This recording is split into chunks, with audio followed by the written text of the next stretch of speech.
সমাবেশ, এটা নিয়ে কি উদ্দেশ্য আছে আপনাদের, সেটা একটু বলুন।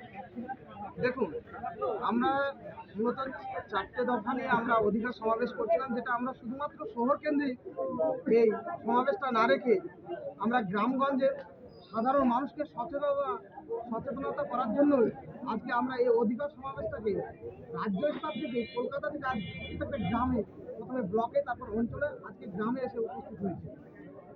কি উদ্দেশ্য আছে আপনাদের? আমাদের মূলত উদ্দেশ্য আছে ওয়াকফ সংশোধনী আইন 2025 বাতিলের দাবিতে, ফেক SC/ST সার্টিফিকেট বাতিল এবং ওবিসি সংরক্ষণ আইন, তৃতীয়ত SIR নিয়ে কেন্দ্র সরকার যে ভোটার তালিকা সংশোধন নিয়ে সাধারণ মানুষের মধ্যে ভয় ভীতির পরিবেশ তৈরি করেছে সেটা, এবং চতুর্থ হচ্ছে গঙ্গা ভাঙন প্রতিরোধের জন্য সরকারকে ডিজিটালিকরণের মাধ্যমে গঙ্গা ভাঙন প্রতিরোধ করার জন্য সরকারকে পদক্ষেপ নিতে হবে।